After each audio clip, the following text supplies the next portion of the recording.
Hello, everybody. Welcome to the Snipe and Score podcast. I'm Aiden Showtime's Calkins, along with my co-host, the one and only Sean Wallace. And today we're talking about Stanley Cup playoffs, the third round specifically, along with the finals, Oilers Panthers round two, back-to-back years, along with some of the transactions that have went on in the front offices, along with some players re-upping their contracts. What do we got today, Sean?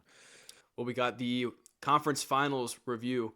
The Stars wrapped up their series against the Oilers. The Oilers knocked them out. And then we got the Panthers and the Hurricanes. You and I both thought that the Hurricanes wouldn't make it to Game 5. They did somehow, and the Panthers are the ones moving on to the Stanley Cup. And I got to give them props. Last time I mentioned that, I didn't see them go into the Stanley Cup 3 years in a row, and yet here they are. They've done what many thought 3 years ago would be impossible, and yet they've done it.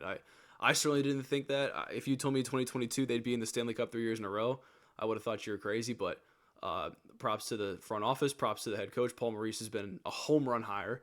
Um, uh, Absolutely. And Bill Zito's been phenomenal as the exactly, GM for that team. 100%. Yeah, I'm really excited to see this matchup once again. A rematch from last year's Stanley Cup final, which I think many people probably wouldn't have expected to see this again. I certainly didn't. And yet I here did we not are. either. So I'll be interested to see what happens. I hope I get to see McDavid lift up a cup. He needs one. He needs one bad. So does Draisaitl. I love to see those two lift up the cup. They're going to need one in their career. We saw the Panthers last year. I'd like to see the Oilers finally get one. I don't know. So last year I thought their window had already closed. Once they had lost, I didn't think they'd get back to where they are now. They're an older team, but with Draisaitl and McDavid, I guess you never know what's going to happen. So I think with those two, anything is possible, and I'm very much looking forward to hopefully seeing them win the cup because after this one, I don't know how much more time they got left. They're an older team. We'll see what happens. Yeah, McDavid's a free agent next year. Um, so we'll see that loaded 2026 class that I'm sure we'll talk about when the time comes. But speaking of free agents and classes, let's talk about the recent transactions that have happened in the NHL world before we get to the playoffs here. Um, a couple we did not go over last time in the podcast some of the head coaching hires. We'll go over them now. Chicago hired former Red Wings head coach Jeff Blashill to be their benchman behind that young Blackhawks team that looks to finally take that next step. Rick Tocchet comes to Philadelphia, replacing John Tortorella.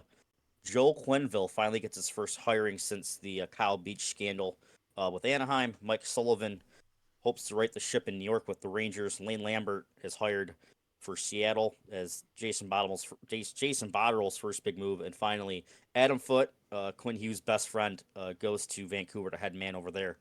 So Sean, out of all those moves, who do you think? And obviously, I think the answer might be pretty obvious here, but I think there's a guy in here that I might lean towards. Is like, do you think might have the biggest impact day one coming out of these new hires so far? For me, it has to be Mike Sullivan. Um, I said a few episodes ago that I think New York was a head coach away from being contenders again, and I still do believe that. Mike Sullivan has not one but two Stanley Cups under his belt. I know you could say that was 8 years ago, but still, I think he has that proven experience to come into this talented New York team and give them the necessary leadership to make that step forward. I still think they're a talented team. People can say what they want. I know they're a little shaky under Laviolette.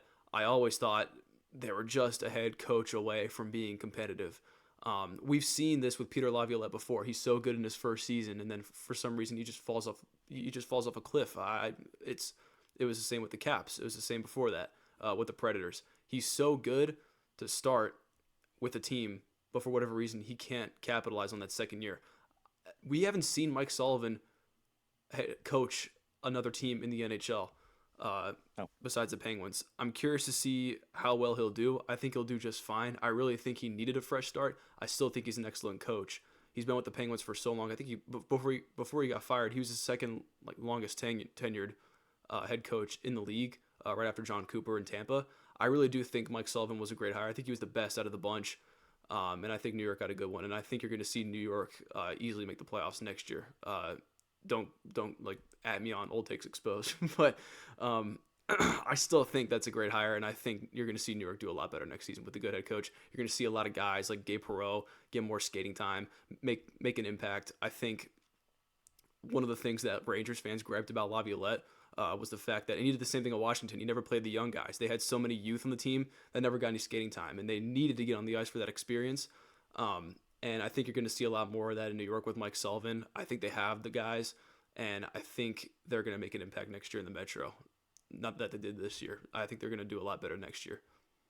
I got you. I want to shout out Ben Oakley for a second, YouTuber. Give my man a subscribe. His videos are excellent. This is actually going to be the third team Mike Sullivan has head coached, if I do remember from his video on the Penguins correctly. He actually head coached Boston for a couple of years and Did he then really? got canned. Yes, he did. Back in the mid 2000s, he was a head coach of those Boston teams just around the time of Joe Thornton was in Boston before he got traded to San Jose. He was there for a couple of years, I believe. They had a bad season and they canned him to where then he got hired on a couple assistant staffs, went down to Wilkes-Barre Scranton, and then got called up in 2016 when won the Cup that year with Pittsburgh. You are But right. yeah, You're right. 2003 to 2006. don't give me the credit. Shout out Ben Oakley, my guy. He's great. Watch his documentaries on videos on the teams. He's awesome. We love his videos. But yeah, I think Sullivan's a great hire for the Rangers. I think that their window is closing. A lot of the guys are getting older. Panarin's a free agent Yep. next year. Kreider's getting older. Zibanejad's getting older. They're just getting older. I think they brought in Sullivan as a kind of last ditch push to see if this team could take that next step and win a cup. For me, my favorite hire of all this, and I was preaching for the Sabres to bring this guy as an assistant coach, Joel Quenneville to Anaheim. I think that is a really excellent move. Now, aside of what happened back in 2011 with Kyle Beach, that's awful, but I'm happy that the world is of second chances, and Joel Quenneville deserved one. He had that Florida Panthers team before they hired, I believe it was Andrew Brunette was the guy behind the bench. Yep. He had that team rolling. That Panthers team was really, really good. Now he gets to go to Anaheim that underachieved under Greg Cronin with a very young core of Leo Carlson, McTavish, Zegras when he's healthy. Their defense core, Zellweger, and Mintyukov is really good. They've got some good pieces there. I think they just needed a really good experienced coach that has dealt with talent like this, like the Blackhawks that won 3 cups in the 2010s. A very similar type of thing where a lot of kids weren't ready yet. They brought him in. They pushed the next level. They won 3 cups. I think it's a really great hire for Anaheim with Joe Plenville, and I think that the Ducks are going to take that next step this year, especially with what they might do in free agency as well. I love that hire for Anaheim. So I don't doubt that at all, actually. And I think that's a great point. I actually did forget because he struggled at first in his time in Florida when he first got there, but I totally forgot. You're completely right. With 3 or 4 years ago in his last season before he got fired, he had that team rolling. You're right, and then Burnett stepped in and he played his part and he did just as well. Um, Mm-hmm. I think the thing with Joel Quenneville is I think he's going to be a good coach. It's just he had a kind of a rough start. Um, in his first few seasons in Florida. I kind of expect the same in Anaheim, but we'll see. We'll play it by ear. It certainly wouldn't surprise me if Anaheim does finally get that ball rolling. I think that'll still take some time, but it certainly wouldn't surprise me. I definitely do agree with that. Another head coaching hire that I want to throw out there, I think Lane Lambert to Seattle. I think it took a while for him, or actually, I don't even know if they even did that well at all with Lane Lambert in New York. I still think Lane Lambert's a fine assistant coach. I still think he is talented. I think I'm not sure what Seattle's trying to do here, but I think that's a sneaky good hire. I still think Lane Lambert is good, and I still think they're a talented enough team to make some sort of noise. Maybe get that second like that second wild card spot. I don't think Lane Lambert's as bad as a hire as people think. I also think Rick Tocchet in Philadelphia. We saw Rick Tocchet, in his two Also love seasons that hire. in Vancouver. Um, I think if Rick Tocchet can do what he did in his first season in Vancouver, I think Philadelphia's a talented enough team to make some noise in the Metro. I still think Rick Tocchet's a good head coach. Not sure what happened last year. Maybe it's the same case with Peter Laviolette, but I don't think that was a bad hire whatsoever. I think Philadelphia got a good I one. I think that it was more so all the drama going on in Vancouver because I think we didn't Yes. mention Tocchet got offered a contract, like I think it was like 5 years, 25 million total, and he turned it down Yep. from Vancouver. He Yep. didn't want to go back. He didn't want to deal with all the drama and stuff. So, That's a good point. I totally um, forgot about that. Lane Lambert, it's so far probably my least favorite signing of a head coach. I don't like his system. I don't like the system he's going to try to put on the Seattle Kraken. That team is kind of in limbo. They need a couple more good players. Matty Beniers has not been nearly as what people have expected yet. They've got some good pieces with Montour, Vince Dunn. We'll see if Shane Wright can take the next step along with Beniers, but they got some good solid pieces there. but he's going to want to play a defensive first system, and that just they don't have the core assets to do that. They got a lot of offensive heavy guys on the team, and he's going to try to make them like the Islanders. They're not going to play like the Islanders, and I feel like it's really going to suffer because of that. Granted, I could be completely wrong, but I don't like the higher system fit for what the players he has on that roster. And it's another move that Jason Botterill has done that makes me think, well, why is this dude a GM? Yeah, But I those are all fair digress. points. And I think the thing with Lane Lambert, just like you mentioned, although he didn't necessarily find his footing in New York, when No. he followed Barry Trotz to New York, this guy was on everyone's radar. Oh His yeah. his reputation was so high, and some part of me wants to think that he's still a good coach. And I think under the right circumstances, maybe someone like Seattle, I think they could still be good. We'll see. I I think they are a talented enough team. They're young. I think it's just going to need some time, though. I still have faith. We'll see what happens, but I do like what you said about their whole defensive system. He's going to make them try to look like the Islanders. It's just not going to happen. But let's give it time. I still think he's a talented enough guy. And I'm curious to see what Boston and Pittsburgh do. I know Mitch Love is probably the front runner in Pittsburgh, and that could be announced as soon as this week. And as a Caps fan, I'm disappointed. I want to see Mitch Love stick around. And I think Boston's probably going to keep their interim, especially as they're rebuilding now. I can't see them hiring a guy that they think can, make them contend. Especially, they gave Don Sweeney an extension. I know they're pretty confident in him. Uh, it's I certainly would a not choice, be. but I, as they rebuild, I don't think it was the worst move. I think he knows what he's doing, especially in this situation, and with the trajectory they're going, I think keeping their interim is probably the best choice. Yeah, I think, and we'll leave off the Lane Lambert talk on this. I think Lane Lambert, he had a really good year as an assistant in Toronto. Helped turn them around defensively until Leafs left again. Yeah, Leafs But leafed. I think that Lambert falls into this discussion of mediocre head coach, great assistant, and that's not a bad thing. Yeah, yeah. No, I do agree with that. Um, But as you said, we'll see what he does in Seattle. exactly. I think Obviously, the that's a season situation where only season hasn't time will started tell. yet, Exactly. so Yeah. we're gonna move on here to some transactions that has happened with the uh, players here, some signings. Starting off, Colorado Avalanche goalie prospect Ilya Nabokov, I believe, son of Evgeny Nabokov, signed his 2-year entry-level deal with Colorado on Friday, along with Kyle Palmieri getting his 2-year, 4.5 per year, 9.5 total contract with the Islanders. That was just a handshake deal that was carried on by new GM Matthew Darich. Tyson Forster of the Flyers signed a 2-year, $7.5 million contract on Thursday, an extension. And Utah Mammoth have made a That's big so step weird to here say. signing. So we're just saying now they have signed their two big first round picks from the 2023 draft class. Good lord, the Russian tandem of Daniil But and Dmitry Simashev, both the 3-year entry level contracts. Wednesday, just some more news and notes around the league as free agency comes closer and the draft comes closer as July and the end of June. Today's the first day of June, everybody. I can't This believe year's that. going fast. At the end of this month, we're Um, halfway through 2025. Right.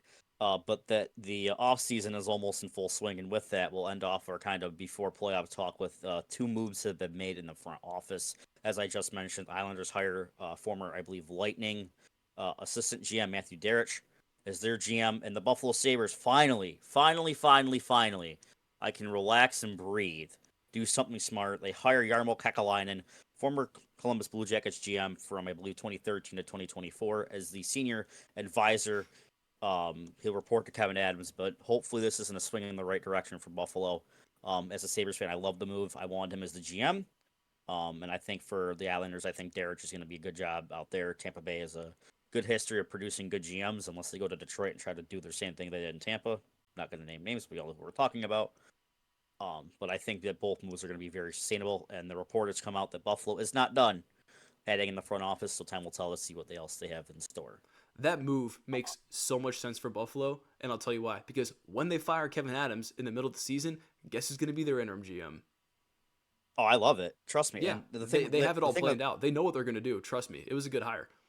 The thing with Kekalainen is he's not afraid to make moves. He traded for Artemi Panarin. He traded for Brendan Saad. He signed the late Johnny Gaudreau, proving that guys do want to come to Columbus, which was a precedent Yeah. nobody thought. Trade a Pierre-Luc Dubois for Patrick Laine. He's not afraid to make moves, which is something this team desperately needs. There's too many prospects. There's too many guys from this core that need to go and need to be changed. So I love the mood. Hopefully and Eric Stahl kind of pushed Kevin Adams in a direction where he has to spend money and has to make changes to this roster. I would hope so, knowing that his ass is in the joint because he's gone after this year if they suck because he's got 1 year left in that contract. So that'll be that. So you kind of already started talking about the Stanley Cup playoffs. Let's go to what happened before that in round three. Let's start off in the Western Eastern Conference because we kind of mentioned Carolina and Florida. Florida takes down Carolina in five. Um, and Carolina had a chance to send the series six, and they hurricaned. Good night, Carolina. I like that. Hurricane. Good night, Carolina, and their corny Twitter admin. You can go you can go work at your little Raising Canes. I know. Job application. Did I scare you? Yeah. So thank God we don't have to hear anything Carolina related anymore. Extra flight to Cancun. So funny. Anyway, um, you know, Carolina needs another star. I think there are talented skaters, but this team, when facing the Carolina Panthers, the Florida Florida Panthers. Panthers, yeah, the Panthers. Um, it, the How do I put this? I'd say the gap in between talent, if that makes sense, really showed. The gap. Oh yeah, Yeah, yeah. In terms of talent. So look, yeah, maybe not having Chatfield hurt, maybe not having Walker hurt, but when you but sign Nikishin guys, looked excellent. yes, he did. Yes, he did. But when you sign guys like Dmitry Orlov to these contracts, I know it's only 2 years, but they still gave him a good amount of money. Oh You boy. expect guys like that to step up in those situations, and he did the opposite of that. Um, Frederick Anderson wasn't even bad. It was No, I mean, he was bad, but it was just the entire team that gave him no help at all. It's like that one meme on no. Twitter with LeBron just kind of like standing there with his hips, no help. That's Frederick Anderson. That was Frederick Anderson that series. Mhm. And what was it? Game 6. Same thing with Jake Onger. We'll get to that in a Five. minute. 5. Oh yeah, game five in Dallas. Yeah, we'll talk So about that. my thing is with the Hurricanes is that they need to sign some star this offseason, right? Whether that's Mitch Marner or Ehlers or someone. They have to have some kind of star power if they ever want to compete next season. If they want to win 4 games in the Eastern Conference Finals, look, they have talent. They have a good bottom 6. Their top 6 guys are fine too, but they need some kind of star. Look, Aho's fine. Svechnikov is, yeah, they're all great, but I need some kind of star power. I need a star. I need someone who can lead the team. That's what Carolina needs. They are a good young team, and they're coming up, man. It's just that it was just so noticeable, and you could say the same thing about other teams in the East too. They're close, but man, you want to win that cup, got to be better than Florida, and they just don't have enough I star mean, power yet. I think that's my, Carolina's problem. my biggest issue with Carolina in round three is that their stars did not show up. Yeah, yeah, Didn't show up. exactly. No Jarvis. I mean, And when Svechnikov, they did, fine, but even Aho, even when they did show up, Aho specifically in game five, he scored the first 2 goals of the game for Carolina before they blew that 2-0 lead to Florida. Um, didn't do anything. Didn't do much. yep, They didn't really do much, and exactly. that's kind of concern. And I'll give Jarvis a pass. He was playing through a shoulder injury, and he's going to play through a shoulder injury next year. That is going to require surgery. He Yep, doesn't want to miss the Olympics, so I mean, Warrior, good for him. yep, But I'll give Jarvis a pass. But no Taylor Hall didn't show up. yep. No Aho, no Svechnikov who scored 8 goals for the first 2 rounds of the playoffs. Like mm, Stankoven was really noticeable. I thought he had a pretty good series game, third round at least. I thought he was really good. Defensively, I thought Nikishin was their best defenders when he was in the lineup. Yes. So Obviously, great move bringing him up. I thought he was huge. He did show him up, and he's and gonna have a great career. obviously Jacob Slavin, who's arguably the most underrated defensive defenseman in the league. Um, but they didn't show up, and Florida Stars did. Evan Rodriguez had a great Exactly. series. Barkov Yep. came in clutch. Matthew Kachuk started scoring, and Mister Golden Goal over there, Carter Verhage, ended the series when after they tied it. Carolina tied this game in the third period, and then one bad Mister Alexander Barkov became Barkov. One pass and it's a goal. And they had their opportunities to win it, and they didn't. Aho missed a net on a I think it was a 6-on-4 power play. They had their chances. Just Bobrovsky was once again just playing at another level, and I got to give Bob credit that he has been absolutely fantastic for this Panthers team. and props to him. And Florida's going to go to their third straight, unbelievably so, third Yeah. straight Cup final, which Imagine is telling just someone that in 2022. That's unreal. yeah, especially in the salary cap era, you would never think that a team would go to the Cup final. At least I wouldn't believe that the same team over and over and over again. And It's just go ahead. no. I was pretty much finished. You can go up, Sean. The gap. Look, I'm not saying Carolina's not a talented team, but the gap in in their talent was noticeable. It's just when you have a line like guys like Rahegi and Bennett and Martian. Martian was like he was the greatest deadline acquisition this year, right? So when you Oh have guys yes, like because we'll those talk playing about the better other than one in your a second. stars, when you have guys like that playing better than your stars, yeah, of course you're going to lose in 5 games. It's just these guys need to step up, right? I know they're talented. They could probably use another star, but man, in situations like those, that's where you need them the most, and it just didn't show up for like, the fourth year in a row. It just can't happen anymore. Brendan Moore can make all the excuses they want, but I don't know why they just can't show up.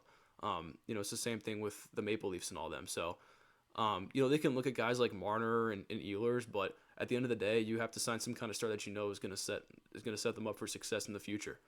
Um, Here's my question to you: say this happens again next year, where they go to the third round, like they just blitz through the first two rounds, which seems to be the theme here. They'll roll through the first two rounds, yeah, hit the third round, and they look like they don't deserve to be in the playoffs. If that happens again, do you fire Rob Rendamore? my thing is that if you're going to do that, then you have to find a head coach that you think is going to be better than Brendan Moore. And I don't even know if I can name like 5 guys in the league right now that are better than Rod Brendan Moore. It'd be so hard to replace him, but I could see the reason why you would do that. But at the same time, it's like, who are you going to find that's going to be better than Brendan Moore? Like, you'd have to get a guy like Paul Maurice to get them over that hump. And I just don't know if there are many people in the league that could do that for them. I think Brendan Moore is the guy. It's just, I just think there's this bad mentality within the team during the playoffs that just needs to get fixed. I do think, with just one more guy or two more guys that can make them click, if you know what I mean, I really do think they can get over the hump eventually. It's just, I think maybe there's so many young guys like Blake and all them that maybe they just need a few more years to develop, and maybe they can, finally click um, in these big circumstances. But I think until then, maybe give them like 2 more years, and then I'd say, yeah. If they're like this in 2 more years, then it's probably time to make some major changes, right? So I would give it time. I think Orlov will be gone. There'll be some more guys that are gone, but the Hurricanes are Burns. going to have one of the most interesting off seasons out of any team in the NHL because they have I so much agree. cap and because they have quite a few free agents that they're probably not going to keep, and they could bring guys in from the outside that could help them step up, and yeah, so we'll see what happens. Um, I'll be very curious to see what they do in the offseason. I'm very curious to see how they look in 2 years because I do think they could win the Stanley Cup in 2 years with the right moves in the offseason. And I'm sure that we'll get to that when we start discussing that. But we're going to switch gears here. We're going to talk about the Western Conference Finals. And Dallas underachieves again. Edmonton wins in 5 games. And they go back to the Stanley Cup Finals, which this is the first time since 2009 where we've had the same Stanley Cup matchup. But we'll get to that in a second. Dallas. Oh, my Lord, man. Oh, yeah. Pete DeBoer. We might have another head coach fired by the end of the month. It's They not looking good for him. they'd be dumb to fire him. I'm just gonna say that. Pete I DeBoer's disagree. he's one of the he's one of the major reasons why they're there right now.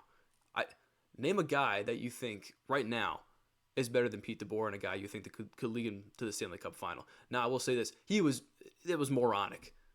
It was what game 6 when he benched Ottinger. 5. Game 5, not a smart move. Yeah, game 5, not a smart move at all. That's not what I'm getting at. That's not the part that's going to get him fired. No, Because I now, understand what you're saying, but I'm just talking about some of the stuff that he's done within the game, especially in Game 5, that would be worthy of like throwing out some major question marks. I don't think that was a smart move at all. Um, but I will tell you, I think one of the major reasons they're there, looking outside of Pete DeBoer, is their front office. I still think one of the major reasons why they even went to the conference finals was because of Rantanen, and I still think it was a great trade. He's a reason why they even beat Colorado in 7. I think he's one of the reasons why they're there in the Western Conference Finals because he played well against Winnipeg, and he was one of the few guys that really stepped up big time. Um, but when you face someone like Edmonton, I feel like out of all the teams they played in the playoffs, it's probably the one team I actually probably would have expected them to beat. Um, and they just couldn't get it done. I don't know what happened. We've seen it in the past before. I don't know, like just like Carolina, I don't know why they can't get over the hump. They have plenty of star power. I don't think besides Colorado and maybe another team that I'm forgetting. Um, there's not a better team in the NHL that just looks good on paper. Like they're such a talented team when you look at that entire roster. Um, and yeah, I'll let you say your thing on Pete DeBoer, but I don't get it because they made a great acquisition in my opinion in Mikko Rantanen. I know I laughed at them initially because I thought they overpaid him, but he certainly looked like the guy that was going to lead him to the cup, and he was like the Conn Smythe favorite if they had ever won the cup. Oh, absolutely. We'll talk about my opinions on what Dallas is in the series, but I just want to get out of the way. So, as Sean mentioned, Jake Ottinger was pulled very early in the first period by Pete DeBoer after Edmonton went up 2-0 on two shots. And here's some quotes. This is courtesy of CBS Sports. Some police quotes here, just to give the preface before I say my piece on why I think DeBoer should be fired. This is about Ottinger getting pulled. He says anytime you pull a goalie, the reasoning is always to try and spark your group. So that was the number one reason. We had talked endlessly in this series about trying to play with the lead. Obviously, we're in a 2-0 hole right away. I didn't take that lightly, and I don't blame Jake at all. But the reality is, if you go to back to last year's playoffs, he's lost 6 of 7 games to Edmonton. We gave up 2 shots and 2 goals in the elimination game. So pretty much, he says it was partly to spark our team and wake them up, and partially knowing the status quo had not been working. It was a pretty big sample size. So essentially, he just threw his star goalie under the bus, saying, "Yeah, well, he's lost 5 out. He's lost 7 out of the 6 last few games. Edmonton in the playoffs. It's not working. Fired, because you know what's about to happen. Either A, Jake Ottinger's going to request a trade Patrick Waugh style and get the heck out of Dallas, or B, he's getting fired. And if I'm the Stars, I'm not trading away one of the few pieces that I have on this roster that is locked down. They have $4 million in cap next for this offseason upcoming. Mikhail Granlund's a free agent. Jamie Benn's a free agent. Matt Duchene's a free agent. Maverick Bjork, RFA. They do not have the money to sign the guys they need to get any reinforcements. DeBoer has to go, especially after that comment. And it's beyond me. It's a track record with him. He's went to 1 cup finals in his career. That was with San Jose. They lost in 6 to Pittsburgh. Ever since then, he has been a failure in the 3rd round, if even getting out of that. It's a track record with him. He's not been good in the playoffs past the first, second round. He's been terrible. I understand your logic that there's not many other guys that can do that, but the record speaks for itself. If Dallas is smart here, and if Ottinger makes them do a choice like that, I'm picking the goalie over the coach, especially after what I just saw in the 3rd round again. It's not always on the goalie. That Dallas team, nobody showed up. Duchene did not have an even strength point. Jamie Benn was invisible. Rantanen was invisible. Like, Jason Robertson, when he got back, looked phenomenal, but he cannot be your only guy. Granlund kind of went away in the 3rd round. Like, nobody stepped up. And that's the difference for the Oilers. Matthias Janmark was scoring goals. McDavid was McDavid. Draisaitl. Jeff Skinner played 2 games. His second game was that one against Dallas. He scored his first career playoff goal. Yep. Shout out. We love you, Jeff. We miss you. I'm so happy for him. But it just kind of shows, like, they had guys stepping up. And that's what you need. That team, that's a very deep team. Like, Zach Hyman went out and they didn't miss a beat. Yep. Like, that's the difference between Edmonton and Dallas. Is that Chris Knobloch has unlocked something in that team that they just get guys. And I mean, McDavid's obviously the greatest player in the world. Obviously, he's going to elevate you, but there's other guys that are helping him do that. There was nobody helping Dallas. Like, none other star player showed up. Colin Blackwell, I think, was more noticeable in that series than a few other guys, and that's not a great thing. It's not good. Dallas has a lot of soul searching to do. Just Edmonton, once again, I was not high on them in the playoffs, and Stuart Skinner has once again shown that I'm an idiot. Another guy that stepped up and taken his game to the next level as Yeah, he's well. unreal. I don't know what it is about him in the playoffs. Like I have no idea. And to your point, I thought that analysis was perfect. Actually, I thought that was excellent. Um, the one thing I'd say is, I know I just glazed their front office, but their test really comes this offseason. Because, like you mentioned, maybe the right decision is to fire DeBoer. I don't know. After what you just said, I could see it going both ways. I could see them firing them. I would question it.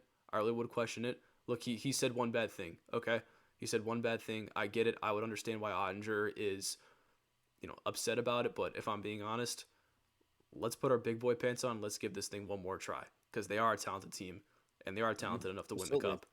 I don't think after one comment you could say, "Yeah, I'm getting the hell out of here." It's just, is there a better situation for Jake Ottinger out there other than Dallas right now in the NHL? I feel like there's a few teams that are on that cusp, and that if he got traded there, say like an Anaheim maybe, because I know they got no stall, but they've been rumored to get rid of Gibson for years. That team could be next level. There's a couple situations out there I feel like that Dallas could get a good return, and they could relieve Ottinger if he does not want to play under DeBoer, which is a real possibility after that. Which I don't think he would.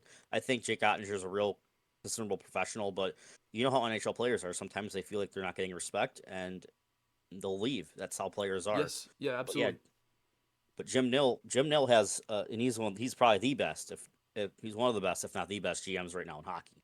Let me say He'll have this. his hands full. Let me say this. Jake Ottinger, if he takes any offense to that, prove him wrong. Give him a cup. Right. Prove him wrong. Don't just leave and say, "Yeah, because you said this, I'm gonna go play for Anaheim now."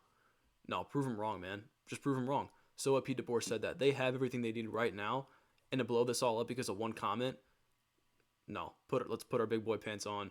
Let's keep moving forward. They're a talented enough team. Now, look, their front office did great. Yes, Rantanen was invisible in the conference finals, and like I said, out of all the teams they probably should have been in the playoffs, I don't know why they didn't beat Edmonton. One of the older teams, I know they started clicking. They start clicking at the right time, just like Stuart Skinner always does. Hmm. But Dallas is right there. They're literally right there. They got it in their fingertips. They just need to put it together similar to Carolina. I don't know how much more star power you can add to that team because, like you said, the true test, Can't. like I said, for the front office comes this offseason.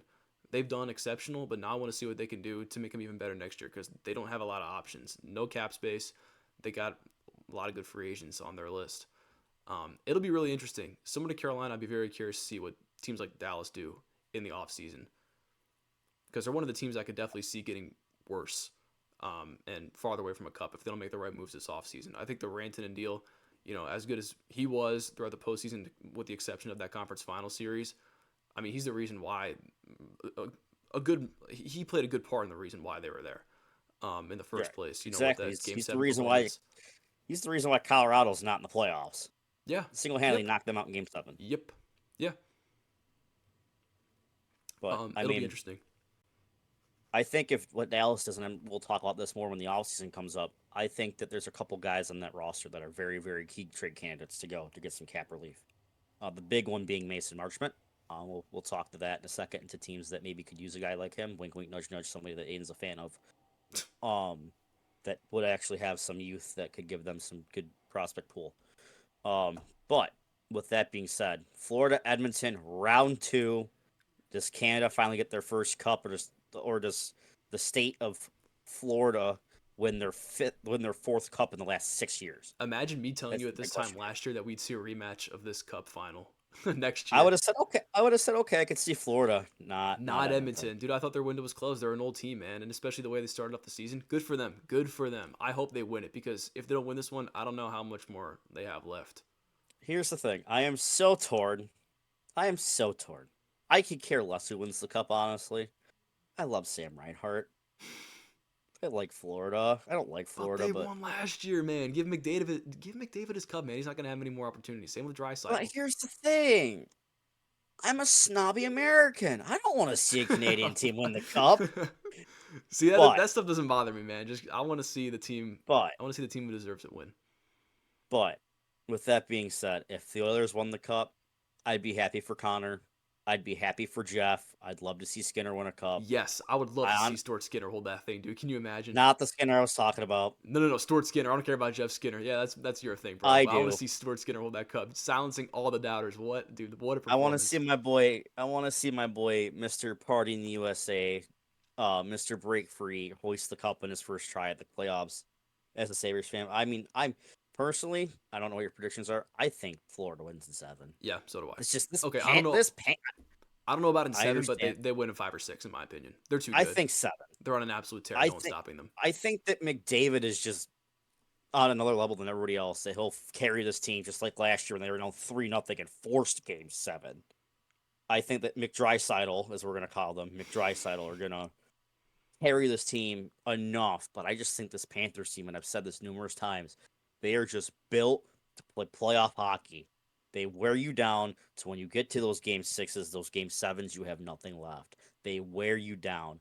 And I like Edmonton. They do not have the defense core to go against this Panthers forecheck. I could be wrong. But now they had Brad Marchand from last year. They pretty much revamped the bottom six. I mean, they got some injuries, but this team is just built the playoffs, and they got better. No, granted, the Oilers team did as well. They're a very fast team, but I feel like the formula is if you can stop McDavid, you can stop the rush game, and let them cycle in the power play, you're golden. If you can start making Edmonton go the length of the ice instead of this quick transition that starts the zone rush and starts the cycle, I think Florida's going to have a chance, and that's what they thrive on. They played against a team that does the exact same thing, Carolina, and they stifled it for most of the series. So I like Florida a lot.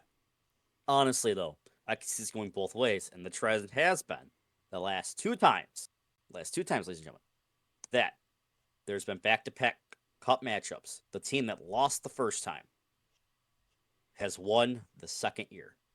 It happened the last time when Detroit won the first time, and Pittsburgh. Pittsburgh won the second time. Stupid Pittsburgh. Yep. I was going to On say the Pittsburgh. same thing.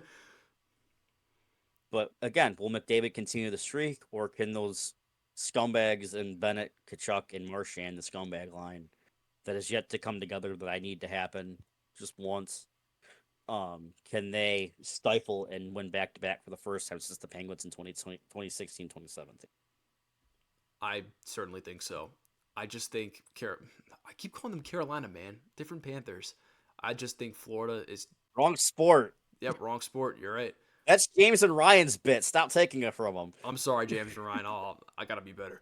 Anyway, I just think Florida's that good of a team. I just think they're the most talented team. I think Edmonton's a little older. They certainly haven't showed their age throughout the No. postseason, but I think when it comes time, we saw this team win 3 straight in the Stanley Cup final last year. Edmonton came roaring back. I just don't think that's going to be the case this year. I And they think were that tied in Game 7 too in Florida. That game, it was a very very close game. Edmonton had their chances to tie them in that game.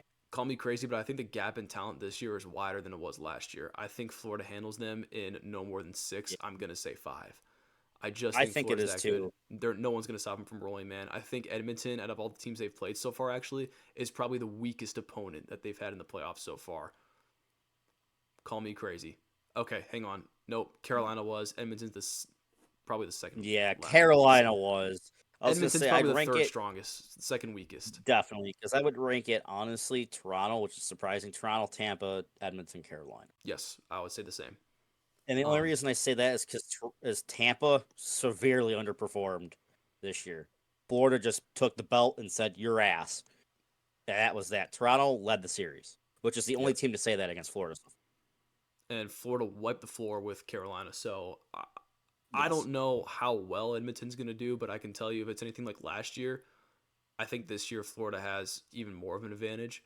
So I'd say 5, no more than 6, in my opinion. I think Florida goes back to back. That's just my opinion.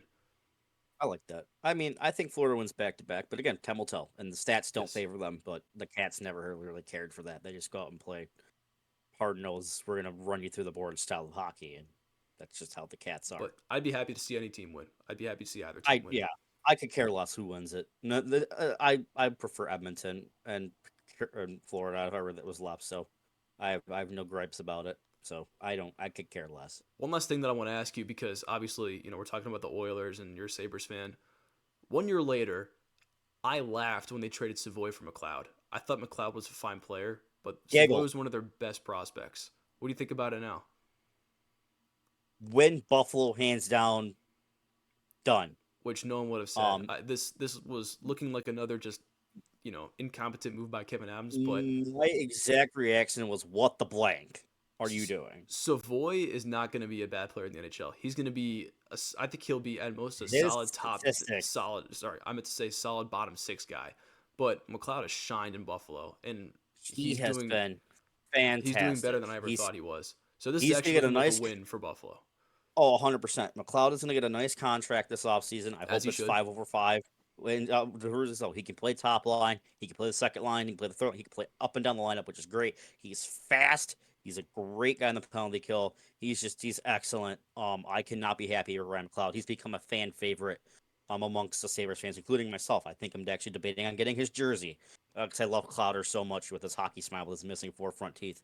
But we all love that, and obviously Edmonton, they didn't have room for him, and I Exactly. mean, Kevin Adams saw something in him that nobody else saw, and another trade where it works out in Buffalo's favor, where they find a guy that people aren't very high on, but it works out in their favor, But yes, which is rare. exactly. And let me explain to you why this is also a win for Edmonton. Maybe not so much as for it was for Buffalo.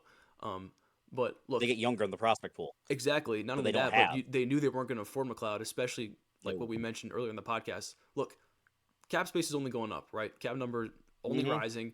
McDavid only going to get a higher number, right? Look, contract's Yep. huge now, but imagine what it's going to be like in 2 years from now when he gets, free agency. They're going to have to 15. re-sign him. Their window is closing. You get a guy like Savoy who's probably not going to move the needle that much. He'll be a solid young No. bottom six guy. And they at the end of the day they just couldn't afford McLeod, and I like the move. I really do. Phil, get as look, they're an old team.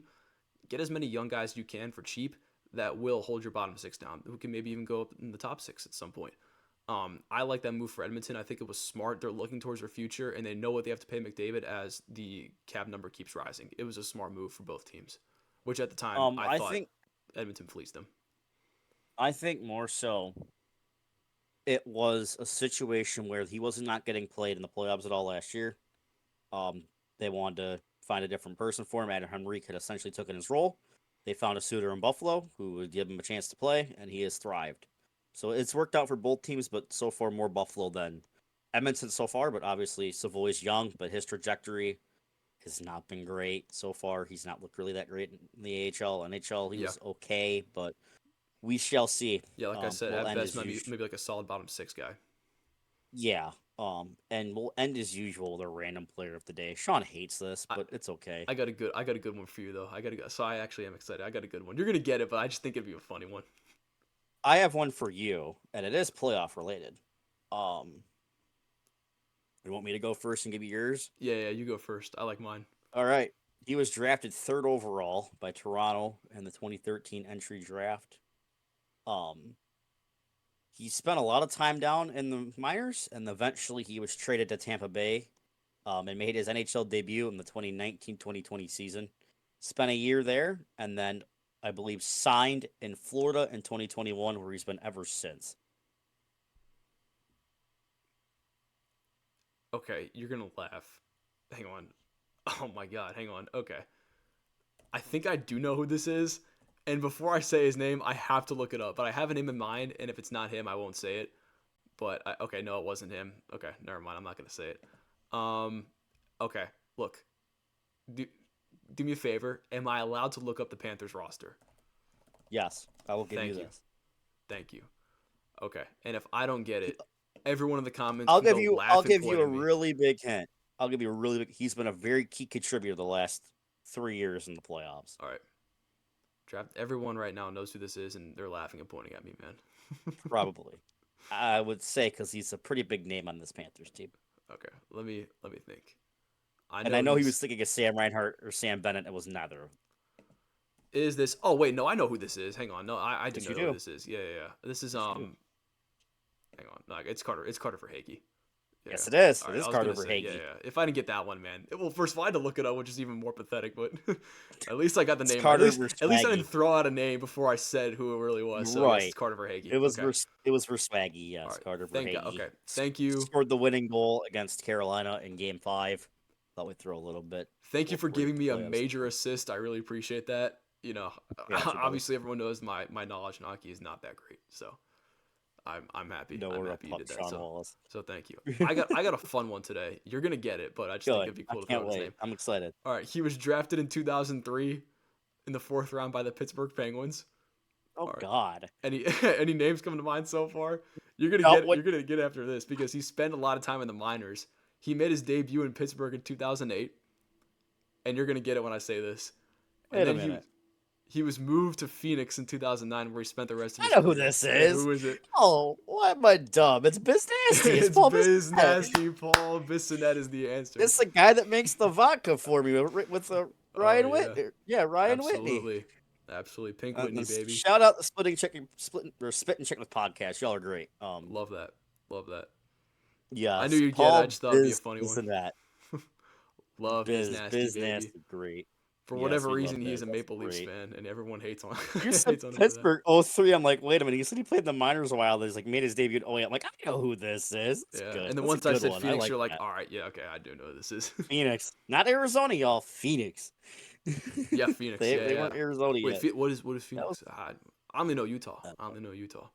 I only know Tempe. Anywho, um, anywho, but we'll wrap this up here. Thank you all for joining us for another episode of the Snipe Square podcast. We'll see you guys after the Stanley Cup Finals. But yeah, for Sean Wallace, it's Aiden Showtime Calkins, and once again, everybody have a great week, month, however long it takes us to see you again. But thank you guys for giving us the support. We really appreciate it. Everybody's afterthoughts, but yeah, well, thank you guys, and we'll see you next time. Thanks, guys.